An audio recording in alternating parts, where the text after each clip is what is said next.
Hello विद्यार्थियों, नमस्कार। कैसे हैं आप सब? ठीक होंगे। और हम स्वागत है आप सबका हमारे चैनल में। देखिए, चैप्टर 3 का जो है हम 3.8 टॉपिक देख रहे हैं, आवेशों के निकाय की स्थितिज ऊर्जा। देखिए, जो है ये चैप्टर का बिल्कुल लास्ट भाग चल रहा है। इससे पूर्व के वीडियो अगर आपने बिल्कुल ध्यान से समझे होंगे तो इन टॉपिकों को समझना बहुत ही ईजी होगा। देखिए, जो हमारा टॉपिक है उसके नाम पर हम विचार करते हैं। यहाँ पर आवेश है, उसको हम भली भांति समझते हैं कि आवेश किसे कहते हैं। कि अगर आप जो है कोई वस्तु आपके पास है और उसमें किसी जो है अन्य पार्टिकल्स जैसे धूल के कण, कागज के कण, उनको अपनी तरफ आकर्षित करने का जो गुण आ जाता है वही हमारा आवेश कहलाता है। या फिर आपको दूसरी प्रकार से भी इसको परिभाषित कर सकते हैं कि आवेश वो है जो चुंबकीय तथा विद्युत क्षेत्र प्रभाव उत्पन्न करता है। ये हमने पहले चैप्टर में इसकी आवेश की परिभाषा अच्छी तरीके से पढ़ी है। निकाय से आशय है कि हमारे पास जो है आप आवेश अगर ले रहे हैं यहाँ पर तो वो एक से अधिक आवेश होंगे। एक से अधिक जो है चीजें होने या वस्तु होने पर ही हम कोई निकाय जो है उसको कह सकते हैं। और स्थितिज ऊर्जा, जैसा कि हम 11th में भी पढ़ चुके हैं कि किसी वस्तु की स्थिति के कारण जो उसमें ऊर्जा संग्रहित होती है वो उसकी स्थितिज ऊर्जा कहलाती है। स्थितिज ऊर्जा को समझने के लिए मैं आपको उदाहरण दूंगा कि जैसे अपनी छत के ऊपर कोई टंकी पड़ी हुई है पानी की, और उसमें भरा हुआ जो पानी है वो नल के द्वारा जो है हमारे नीचे आराम से आ जाता है। आपके दिमाग में ये प्रश्न उठना स्वाभाविक है कि जो है उस पानी को नीचे कौन ला रहा है, उस पानी को कौन ला रहा है। तो आप जब आंसर ढूंढने का प्रयास करेंगे तो आप ये स्थितिज ऊर्जा का ही उत्तर पाएंगे।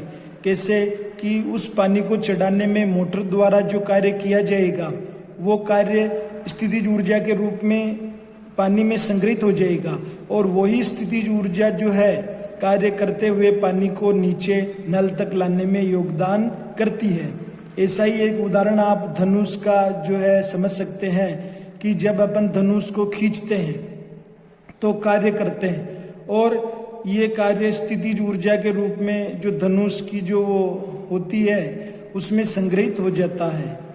प्रत्यंचा में संग्रहित हो जाता है। और फिर जब आप प्रत्यंचा को और जो है तीर को साथ में करके जब आप तीर को आगे बढ़ाएंगे तो प्रत्यंचा की स्थितिज ऊर्जा जो तीर को मिल जाएगी और तीर आगे की दिशा में बढ़ेगा। तो इसको आगे की दिशा में ले जाने वाला कौन है? संग्रहित स्थितिज ऊर्जा। और स्थितिज ऊर्जा का जो है फॉर्मूला mgh, ये हम 11वीं में अध्ययन कर चुके हैं। तो चलिए आज हम क्या करेंगे कि आवेशों का अगर हम निकाय बना रहे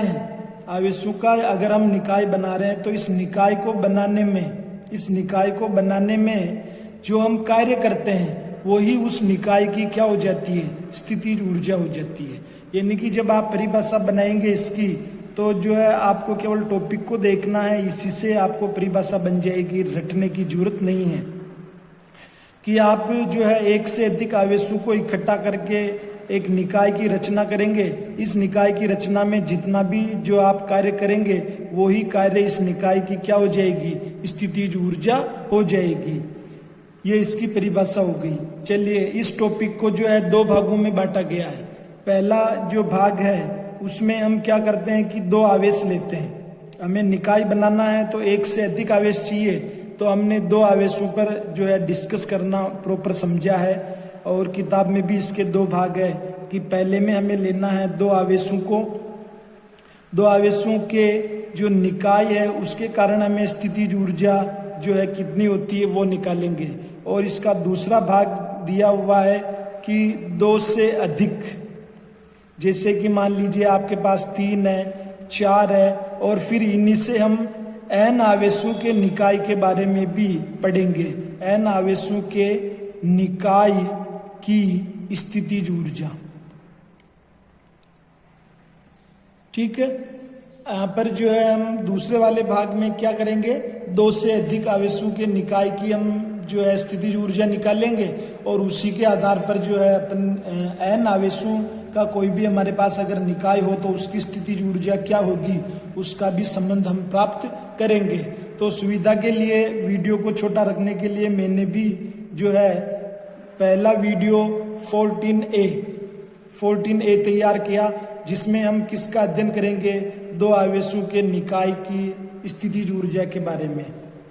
और हमारा जो अगला वीडियो होगा वो हमें जो है एक्सप्लेन करेगा, समझाएगा कि दो से अधिक हमारे पास 3 आवेश हो, 4 आवेशों वाला निकाय हो या फिर n आवेशों वाला निकाय हो तो उसकी स्थितिज ऊर्जा कैसे प्राप्त की जाती है वो हम देखेंगे। चलिए इसको हम अगले वीडियो के लिए छोड़ देते हैं, अभी आज इस वाले पर बात कर लेते हैं।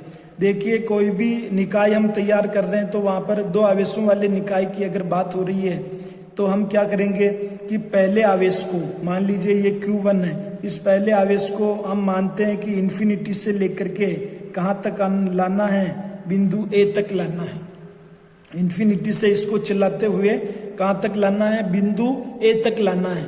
तो आप कुछ कार्य कर पाएंगे क्या? यहाँ पर कार्य का मान कितना होगा? कार्य का मान 0 होगा। इसके पीछे का कारण ये है कि जब आप इसको यहाँ लाएंगे तो यहाँ पर विरोध करने वाला कोई भी विद्युत क्षेत्र या आवेश उपस्थित नहीं है, तो आपका कोई विरोधी नहीं कर रहा, तो जो है आपको इस आवेश को बिंदु A तक लाने में किसी भी प्रकार का जो है कार्य नहीं करना पड़ेगा।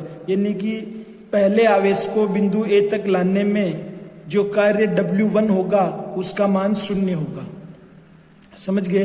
अब चलिए अपन ऐसा करते हैं कि इस आवेश को हम A बिंदु तक लेके आ गए, Q1 को, ठीक है ना, Q1 को हम यहाँ तक लेके आ गए।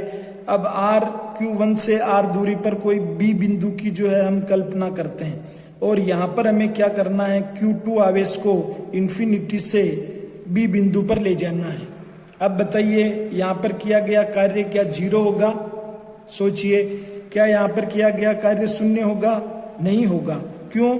क्योंकि जब आप इस आवेश को जो है, इस आवेश को धनात्मक आवेश मान लीजिए, ये भी धनात्मक आवेश, तो इस आवेश को जो है आप B तक लाएंगे तो A बिंदु पर जो पहले से उपस्थित है Q1 आवेश, ये इसका विरोध करेगा, Q2 आवेश का जो है अपने इस क्षेत्र में आने का विरोध करेगा और इसी जो है विरोधी बल को पार करने के लिए हमें कुछ कार्य करना पड़ेगा और वो ही किया गया कार्य जो है स्थितिज ऊर्जा में परिवर्तित होगा। तो देखिए आप कार्य की वैल्यू कैसे निकालेंगे, क्योंकि हमें मालूम है कि विभव का जो मान होता है वो होता है कि कार्य जो हम कर रहे हैं अनंत से आवेश को उस बिंदु तक लाने में जो कार्य कर रहे हैं और परीक्षण आवेश Q0। तो यहाँ से आप W बराबर क्या लिख पाएंगे, यहाँ से W बराबर आप लिख पाएंगे Q0V। समझ गए? Q0V, ये संबंध हमको विभव की परिभाषा से मिल रहा है, ये हमें यहाँ यूज करना है। देखिए आप यूज करेंगे तो क्या कहेंगे कि आवेश, ठीक है, ये Q0 क्या है, हमारे पास परीक्षण आवेश है और हम Q2 आवेश को लेके आ रहे हैं तो यहाँ पर आवेश का मान Q2 हो जाएगा। और V क्या है, विभव, किसके कारण विभव है, Q2 के कारण विभव। Q1 देखिए ये रहा हमारे पास Q1, Q2 को तो हम लेके आ रहे हैं तो Q1 के कारण विभव। तो अगर आपके पास ये दोनों वैल्यू आ गई तो आप जो है किया गया कार्य निकाल पाएंगे। और फिर ये हमारे पास एक निकाय बन गया। इस निकाय की अगर हमें स्थितिज ऊर्जा निकालनी है तो हम क्या करेंगे, जितना भी कार्य है उसको जोड़ देंगे, W1 प्लस W2। तो W1 तो 0 और W2 का मान जो है आप देखेंगे कि आवेश का मान कितना हमारे पास, कौन से आवेश को लेके आ रहे हैं, Q2 आवेश को। और Q1 आवेश के कारण विभव कितना होगा, Q1 आवेश के कारण विभव का मान होगा K Q1 और दूरी कितनी ले रखी है, R ले रखी है। समझ गए आप विभव कैसे निकालते हैं? बिंदु आवेश के कारण विभव का मान होता है KQ/R। तो ये सब जो अभी हमने मैथमेटिकल काम किया है इसी को हम स्टेप बाय स्टेप नोट्स में तैयार कर लेते हैं। तो ये छोटा सा टॉपिक जो है हमारे पास तैयार हो जाएगा, दो आवेशों के निकाय की स्थितिज ऊर्जा। समझने में काफी इजी है और इसकी परिभाषा को भी आपको रटने की जरूरत नहीं है। एक बार जो आपने यहाँ पर मैथमेटिकल वर्क समझ लिया तो इसी को हम शब्दों में लिख देंगे तो ये हमारे पास क्या बन जाएंगे, नोट्स बन जाएंगे। तो देखिए अपन परिभाषा से शुरुआत करेंगे। ठीक है ना। अपन क्या करेंगे, यहाँ पर परिभाषा से जो है इसकी शुरुआत करेंगे इस टॉपिक की। तो ये अपने पास नोट्स है, ये हमारे पास जो है 14A वीडियो है, और आवेशों के निकाय की स्थितिज ऊर्जा, या फिर हमें ये भी कह सकते हैं आवेश समूह की विद्युत स्थितिज ऊर्जा। आवेशों का निकाय कहो या फिर आवेशों का समूह कहें, एक ही बात है। Potential energy of A system of charges. सबसे पहले हम इसकी परिभाषा देंगे। मैं आपको एक बात बताना चाहूँगा कि ये जो परिभाषा है इसको आपको परीक्षा में लिखने की जरूरत नहीं है। इसकी जगह जो आप सेकंड वाली ये परिभाषा लिखेंगे तो उचित रहेगा, ये वाली, ये राइट का जो मैंने चिन्ह किया है। अपन आवेशों के निकाय की स्थितिज ऊर्जा को परिभाषित करना चाह रहे हैं, तो यहाँ पर लिखा हुआ आ रहा है बहु आवेशों, ठीक है। तो क्या परिभाषा बनेगी, बहु आवेशों के निकाय की रचना करने में किए गए कार्य को उस निकाय की विद्युत स्थितिज ऊर्जा कहते हैं। अब आपको समझ में आ रहा होगा कि अपन बहुत सारे आवेशों को एक जगह या कोई निकाय बना रहे हैं, तो उसमें हमें क्या होगा कि वो परस्पर जो है विरोध करेंगे पास में आने का, या निकाय के अंदर जो है उसको अपन ला रहे हैं तो लाने का विरोध करते हैं, और उसी विरोध के विरुद्ध हमें जो है कार्य करना पड़ता है, बल लगाना पड़ता है। तो उससे हम आसानी से परिभाषा बना सकते हैं कि बहु आवेशों के निकाय की रचना करने में किए गए कार्य को उस निकाय की विद्युत स्थितिज ऊर्जा कहते हैं। यह एक अदिश राशि है, हमेशा ध्यान रखिए, 11वीं क्लास में भी अध्ययन किया। विभव भी अदिश राशि है और ऊर्जा, स्थितिज ऊर्जा भी हमारे पास अदिश राशि है। कोई सी भी हो, गतिज ऊर्जा या ऊर्जा, एक तरह से हमारे पास क्या होगी, अदिश राशि होगी, जिससे कैपिटल यू से प्रदर्शित करते हैं। इसका मात्रक जूल, जो कार्य का मात्रक होता है वही ऊर्जा का मात्रक होता है, या फिर हम इलेक्ट्रॉन वोल्ट भी जो है मानते हैं। तो एक इलेक्ट्रॉन वोल्ट और जूल में क्या संबंध है, तीसरे चैप्टर में हम पहले ही क्लियर कर चुके हैं। एक इलेक्ट्रॉन वोल्ट बराबर 1.6 इंटू 10⁻⁻19 जूल। इसको भी आपको रटने की जरूरत नहीं है। ये ई जो है मूलभूत आवेश का मान है, इलेक्ट्रॉन के मूलभूत आवेश का मान है, और हम जानते हैं कि इलेक्ट्रॉन पर आवेश होता है 1.6 इंटू 10⁻⁻19, और विभव का मान होता है जूल प्रति कूलाम।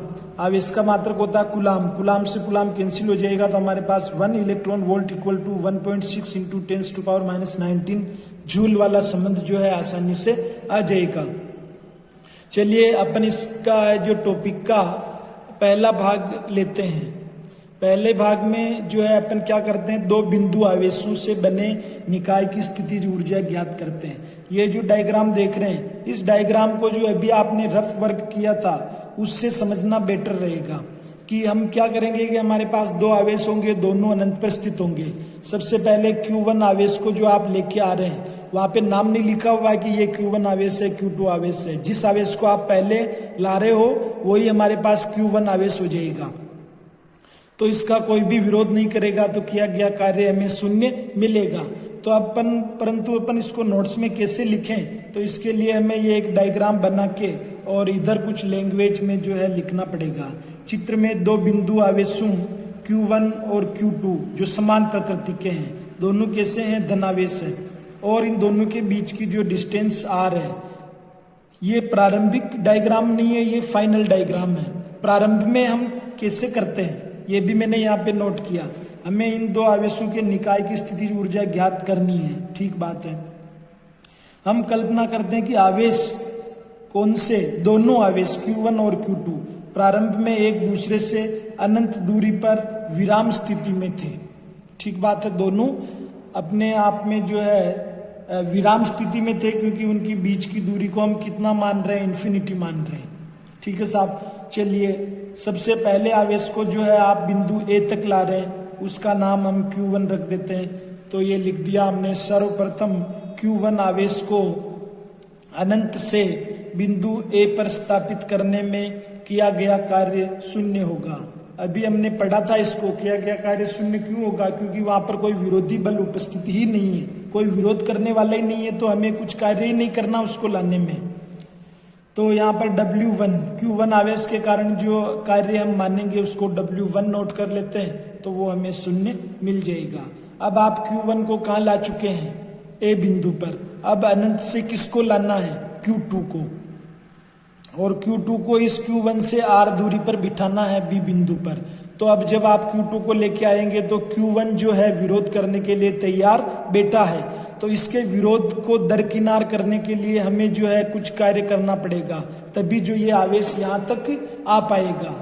समझ रहे हैं ना, वरना नहीं आ पाएगा। जब तक हम इसके विरोध में कुछ कार्य नहीं करेंगे तो ये जो है बिंदु B तक आवेश नहीं आने वाला है। तो Q1 के लिए तो हमने कुछ भी कार्य नहीं किया, लेकिन Q2 के लिए कार्य किया जाएगा। चलिए साहब, अब Q2 आवेश को अनंत से उठाकर बिंदु B तक लाने में किया गया कार्य, जो ये मैंने यहाँ पर जो है सूत्र लिखा है, संबंध लिखा है, उसको आप सीधा यहाँ से प्राप्त कर सकते हैं विभव की परिभाषा से। V बराबर कि किसी भी जो है परीक्षण आवेश को अनंत से विद्युत क्षेत्र में स्थित बिंदु तक लाने में किया गया कार्य, और ये परीक्षण आवेश जो है हम एकांक आवेश लेते हैं, जो उसका भाग देना है। तो यहाँ से आप W निकालेंगे तो क्या होगा, Q0 V।